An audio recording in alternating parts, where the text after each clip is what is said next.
నమస్తే. ప్రస్తుతం మనతో పాటు సీనియర్ జర్నలిస్ట్ దాము బాలాజీ ఉన్నారు. ఆయనతో మాట్లాడదాం. నమస్తే సార్. నమస్తే. సార్ మాధవీలత మనకు ఇంతకు ముందు విరించి హాస్పిటల్స్ చైర్పర్సన్గానే తెలుసు. కానీ ఇప్పుడు ఎంపీ అభ్యర్థిగా ఓవైసీకి ఆపోజిట్గా నిలబడుతున్నారు. అయితే ఆమె గెలిచే అవకాశాలు ఏమున్నాయి ఉండకపోయినా పక్కకు పెడితే ఆవిడకి ఎందుకు బీజేపీ ఎందుకు అంత ఇంపార్టెన్స్ ఇస్తుంది? Y+Z కేటగిరీ ఇచ్చారు, సెక్యూరిటీ ఇచ్చారు, అండ్ మీడియాలో కూడా చాలా విస్తృతంగా తీసుకెళ్తున్నారు. ఎందుకు అంటారు? ఇది ఒక ఫెనామినాన్ లాగా ఆమె వచ్చింది. అంటే సడన్గా ఆమె ఇంత పాపులర్ అవ్వడం ఎవరు కూడా ఊహించలేదు. ఈ మధ్యకాలంలో 2 తెలుగు రాష్ట్రాల్లో కూడా ఏ మహిళ కూడా ఈ స్థాయిలో సడన్ పాపులారిటీ రాలేదు.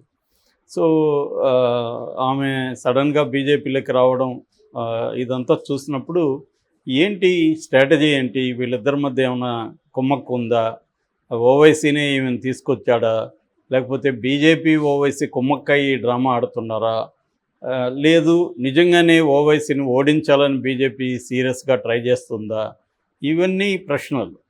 సో చాలామందికి అర్థం కావట్లేదు. చాలామంది అమాయకంగా ఏమనుకుంటున్నారంటే నిజంగానే బీజేపీ ఓవైసీని ఓడించడానికి ఈమెను తీసుకొచ్చారు, ఈమె కూడా చాలా స్ట్రాంగ్గా ఉంది, ఈసారి ఓడించకపోయినా ఓవైసీ మెజార్టీ లాస్ట్ టైం 2 లక్షల పైన ఆయనకి మెజార్టీ వచ్చింది, ఆ మెజార్టీని తగ్గిస్తే కూడా నెక్స్ట్ మనకి ఓల్డ్ సిటీలో బీజేపీ స్ట్రాంగ్ అవ్వచ్చు అనేది చాలామంది అనుకుంటున్నారు. అందుకని కూడా చాలామంది క్యాడర్ కావచ్చు, బీజేపీ క్యాడర్ కావచ్చు, వీళ్ళందరూ కూడా ఆమెను బాగా పైకి లేపుతున్నారు.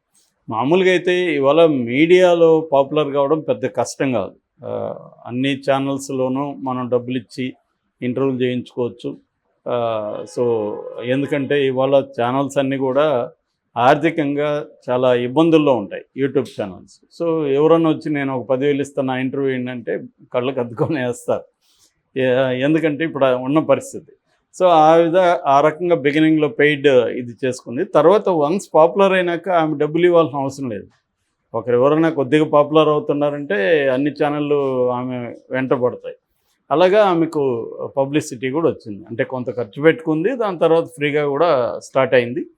సో అలాగా ఆమె పాపులర్ అవుతూ వచ్చింది. అయితే జనంలో తీసుకున్నప్పుడు ఆమె ఓల్డ్ సిటీలో ఎప్పటి నుంచో ఎన్జిఓ కొన్ని 2-3 ఆర్గనైజేషన్లు ఉన్నాయి, లోపాముద్ర ఫౌండేషను అలాంటి సంస్థలు పెట్టి ఆమె మహిళల కోసం, ఇప్పుడు మాకు కూడా ఒక ఎన్జిఓ ఉంది, మా వైపు పనిచేస్తుంది, తను కూడా ముస్లింల్లో పనిచేస్తుంది. అంటే ముస్లిం ఉమెన్లో పూర్ ఉమెన్లో హిందూ ఉమెన్ కంటే కూడా చాలా ఎక్కువ ప్రాబ్లమ్స్ ఉంటాయి. ఎందుకంటే ఆ మెన్ ఎక్కువగా చిన్న చిన్న పనులు చేస్తుంటారు, ప్లంబింగు, చిన్న చిన్న ఆటో డ్రైవర్సు ఇలాంటివి. రెండోది వాళ్ళకి డ్రింకింగ్ హ్యాబిట్ ఉంటుంది.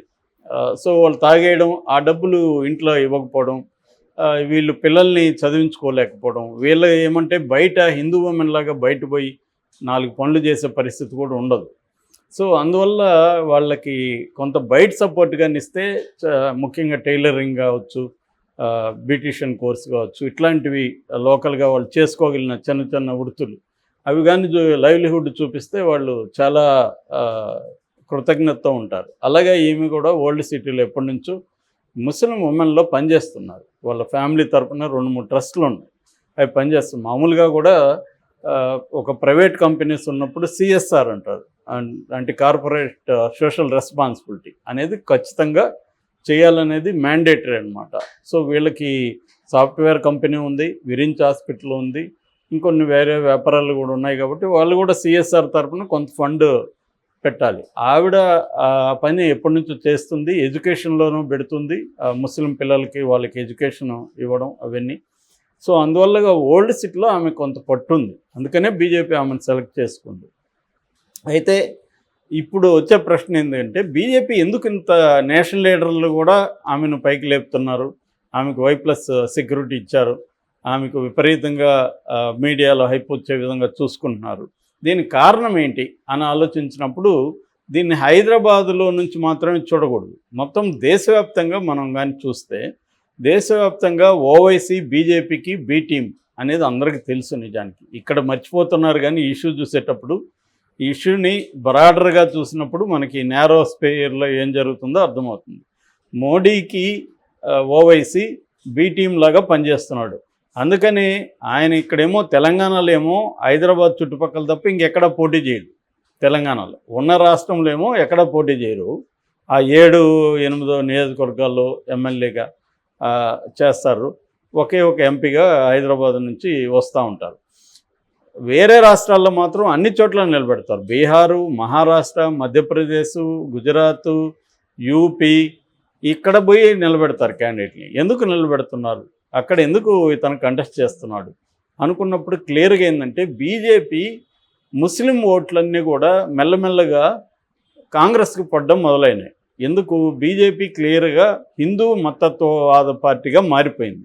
అది కూడా హిందూ మతం మీద బీజేపీకి ఏదో ప్రేమ ఉందని నేను అనుకోవట్లేదు. అది రాజకీయ పరంగా అది ఏం చేసిందంటే హిందూ మెజారిటీ ఉన్నారు కాబట్టి దీన్ని మనం కానీ పైకి లేపగలిగితే, మత భావాలని కానీ పైకి లేపితే ఈ మొత్తం సమూహం ఓట్లు మనకు పడతాయి అనేది ఎప్పటి నుంచో వాళ్ళ ప్లాన్ అది. అందుకని ఓటు రాజకీయాల్లో భాగంగానే వాళ్ళు ఏం చేశారంటే హిందూ మతాన్ని బాగా పెంచడం, దాన్ని అనేక రకాల చర్యలు తీసుకున్నారు. దీని వెనకంతా కూడా ఎలక్ట్రల్ పాలిటిక్స్ ప్రధానం. కమ్యూనల్ పాలిటిక్స్ కంటే కూడా కమ్యూనల్ పాలిటిక్స్ కూడా ఎందుకు చేశారంటే ఎలక్ట్రల్ రిజల్ట్స్ కోసం, గెయిన్స్ కోసం అలా చేసుకుంటూ వచ్చారనమాట. వచ్చినప్పుడు ఏమైందంటే ముస్లింలు పాపులేషన్లో ఒక రకమైన అభద్రత మొదలైంది. ఈ అభద్రత నుంచి వాళ్ళు బీజేపీ యాంటీగా మారారు. సో కాంగ్రెస్ వైపు వేస్తున్నారు. ఈ ముస్లిం ఓట్లని చీల్చడానికి ఎవరున్నారని చూస్తే వీళ్ళకి మనోడు కనిపించాడు. సో ఇతని బాగా ఎడ్యుకేటెడ్, ఇతను సర్కిల్ ఉంది, డైనమిక్గా ఉంటారు వీళ్ళు, ఓవైసీ బ్రదర్స్.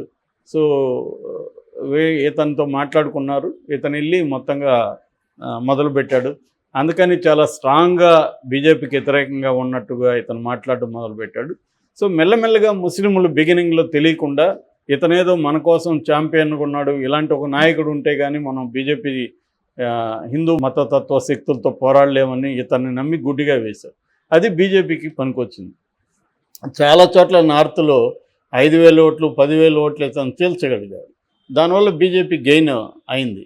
సో ఇది వాళ్ళు ట్రై చేస్తున్నారు. అయితే మెల్లగా ఏమైందంటే ముస్లింల్లో కూడా ఒక అభిప్రాయానికి వచ్చారు వాళ్ళు కూడా. ఈ ఓవైసీ దొంగగా ఉన్నాడు, ఇతను మన వైపు ఉంటున్నట్టే నటిస్తూ బీజేపీకి ఉపయోగపడుతున్నాడు అన్న విషయం అర్థం చేసుకొని మెల్లగా వాళ్ళు మళ్ళీ కాంగ్రెస్ వైపు వెళ్ళడం మొదలుపెట్టారు. ఫర్ ఎగ్జాంపుల్ కర్ణాటకలో ఈసారి ముస్లిం పాపులేషన్ అంతా కూడా కాంగ్రెస్కి వేశారు. అంతకుముందు అక్కడ జనతాదళకు కొంత ఉండేవాళ్ళు, వాళ్ళు కూడా ఈసారి అర్థం చేసుకొని జనతాదళకి ఓట్లు వేయడం వల్ల ఉపయోగం లేదు, కాంగ్రెస్కి వేస్తున్న ఉపయోగం కాంగ్రెస్కి వేశారు. సో ఇది జనాల్లో అర్థమవుతూ ఉంది. ఈ కాంటెక్స్లో ఏమైందంటే ఇప్పుడు ఓవైసీని మేము గట్టిగా వ్యతిరేకిస్తున్నాము, ఓవైసీని ఓడించడానికి చూడండి మేము ఎంత ఎఫోర్ట్ పెడుతున్నాము అని వాళ్ళు చెప్పదలుచుకున్నారు. అంటే ఓవైసీ మాకు ఎనిమి అని బీజేపీ చెప్పదలుచుకుంది, బీజేపీ నాకు ఎనిమి అని ఓవైసీ చెప్పదలుచుకున్నాడు. అందుకని ఈమెకి పెద్ద ఇంపార్టెన్స్ ఇచ్చి దీన్ని నేషనల్ ఇష్యూ లాగా మార్చేసి హైదరాబాద్లో ఓవైసీని ఓడించడానికి మేము ఎంత పెద్ద కృషి చేస్తున్నాం చూడండి అని చెప్పడం తప్ప ఇది కంప్లీట్గా డ్రామా. ఓవైసీ బీజేపీ ఒకటే, వాళ్ళిద్దరూ ఒకటే.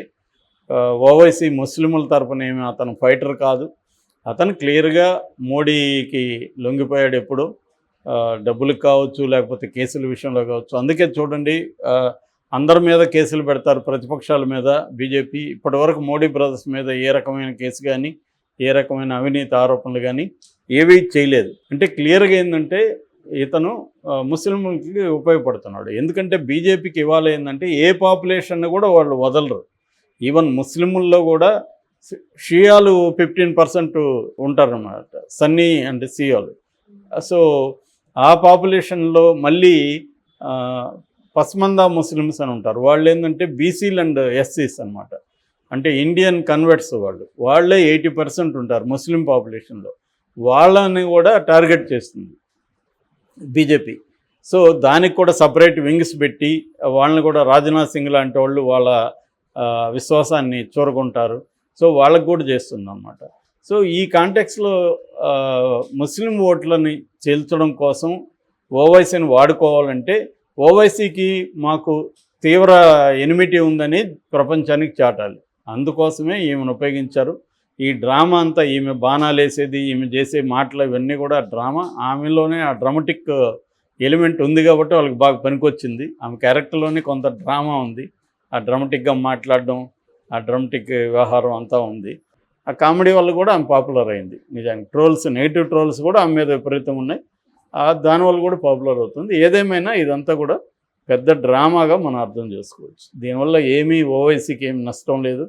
ఓవైసీ 100% గెలుస్తాడు. ఇదంతా బీజేపీ ఆడుతున్న డ్రామా.